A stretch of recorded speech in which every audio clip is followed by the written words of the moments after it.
Bienvenue à nouveau sur Viva la formation. Aujourd'hui, nous allons voir ce que c'est qu'une référence relative et ce que c'est qu'une référence absolue. D'accord? J'aime beaucoup partager, transmettre en réalité des concepts avec de la pratique. Et donc, il n'y a pas mieux pour comprendre en réalité la différence entre ces deux concepts que via un exemple. Donc, ce que nous allons essayer de faire, c'est euh, tout simplement référencer, lister un certain nombre d'ingrédients qui permettent de préparer une recette et derrière donc avec des prix, des quantités, on va essayer justement de construire l'exemple pour voir la véritable différence entre une référence absolue, une référence relative et puis on verra les premières opérations que l'on pourra réaliser grâce à Excel telles que la multiplication, la division, la somme, etc. Alors tout d'abord, donc on va prendre des ingrédients. Donc ingrédients, on va considérer une quantité donnée, un prix donné, d'accord. Potentiellement, on va également donc prendre les taxes que l'on va payer sur ce produit, d'accord. Et enfin, donc le prix total, toutes taxes comprises, d'accord. Alors, on va considérer par exemple le chocolat, on va prendre un peu de lait, euh, une glace potentiellement, on va prendre des tomates, des pommes de terre. Alors on peut élargir la colonne comme ça par exemple, et donc vous avez la possibilité de visualiser le contenu de toute la cellule. Ensuite on va prendre un peu de farine, du fromage râpé et potentiellement des pâtes. D'accord? Donc voici les ingrédients ou ce dont on a envie dans le cadre de nos courses, soit. C'est pas le plus intéressant. Alors maintenant, on va considérer différentes quantités. Donc typiquement, on va prendre 2 tablettes de chocolat, 3 litres de lait, on va prendre une glace, on va prendre, allez, 1,5 kg de tomates, on va prendre 2 kilos de pommes de terre, on va prendre 2 paquets de farine, un paquet de fromage râpé et 2 paquets de pâtes. D'accord? Alors, les prix, donc là, typiquement, on va faire au hasard hein, 1,15 par exemple. Là, c'est 1 euro. Donc, par unité ou par kilo ou par litre, on s'en fout de l'unité en réalité. Donc là, je vais prendre 3 glaces. Je vais prendre.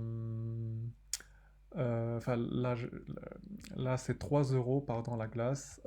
Donc là, c'est 2 euros les tomates. Les pommes de terre, c'est 1,5 €. La farine, c'est 1 euro. Fromage râpé, c'est 1,18 €. Et puis les pâtes, c'est 3 euros. D'accord? Alors, ce qui est intéressant déjà pour justement avoir cette vision monétaire donc des différents ingrédients, c'est de sélectionner toute la plage. Et donc derrière, il suffit de venir ici, là où vous avez de la monnaie, et donc d'appuyer dessus. Et donc là, vous avez tout simplement ça sous forme de prix. Vous pouvez également donc ici changer et mettre également monétaire. Donc c'est soit monétaire, soit comptabilité, ça dépend du format que vous préférez. D'accord? Alors maintenant, si l'on souhaite d'abord calculer le prix avant taxe, donc je vais rajouter une colonne, je vais mettre prix hors taxe acheté. D'accord? Donc ce que l'on va faire, c'est qu'on va mettre égal. Donc égal, ça va vous permettre de commencer, de débuter un calcul donc égal 1,15 fois 2, d'accord? Donc là, c'est ce dont je voulais vous parler. Donc le F7 là et le E7, donc le F7 c'est votre colonne F, son intersection avec la ligne 7. De la même manière, E7 c'est l'intersection entre la colonne E et la ligne 7, d'accord? Donc on fait une multiplication entre le contenu de cette cellule et le contenu de cette cellule. Et alors, ce qui est intéressant avec Excel, justement, c'est qu'il va comprendre qu'il s'agit de références relatives, c'est-à-dire que si vous prenez cette cellule et que vous venez juste en bas, vous allez avoir une croix là noire, d'accord? Donc il suffit de pousser cette croix, et ce qui va se passer, c'est que justement, Excel, il va comprendre que vous glissez votre formule, et par conséquent, il va tout simplement glisser les différentes cellules qui vont être multipliées les unes avec les autres, d'accord?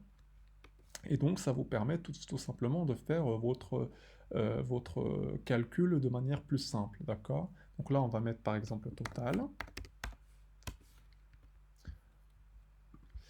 Alors, la quantité, le prix, ça, c'est pas forcément intéressant. Et donc, on va mettre égal. Donc, on va prendre le prix du chocolat, plus le prix du lait, plus le prix de notre glace, ainsi de suite. Et ça va vous permettre de faire le calcul de la somme, donc du prix hors taxe de l'ensemble des ingrédients, et donc on tombe sur 23,48 euros, d'accord? Alors évidemment, ce que je suis en train de vous montrer là, dans le cadre de cette vidéo, ce sont des manipulations très simples, hein. On verra par la suite comment on pourra aller beaucoup plus vite dans le cadre de ce genre de calcul, mais tout d'abord, il faut commencer par comprendre la logique de Microsoft Excel, et donc rien de mieux que de commencer à comprendre cette logique avec des opérations toutes simples que celle que je viens de vous montrer, d'accord? Et donc, il est très important, je vous rappelle, là, il s'agit de références relatives, d'accord? C'est-à-dire que, tout simplement, ça va bouger quand vous glissez votre formule, d'accord?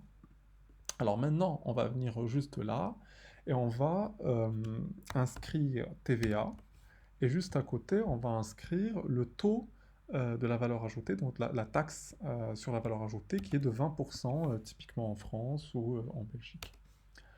Donc, ce que l'on va faire, c'est qu'on va appliquer cette taxe au prix hors taxe, d'accord? Donc, on va mettre égal, donc notre prix, 2,30 euros, fois notre TVA, d'accord? Donc là, on tombe sur 0,46 euros.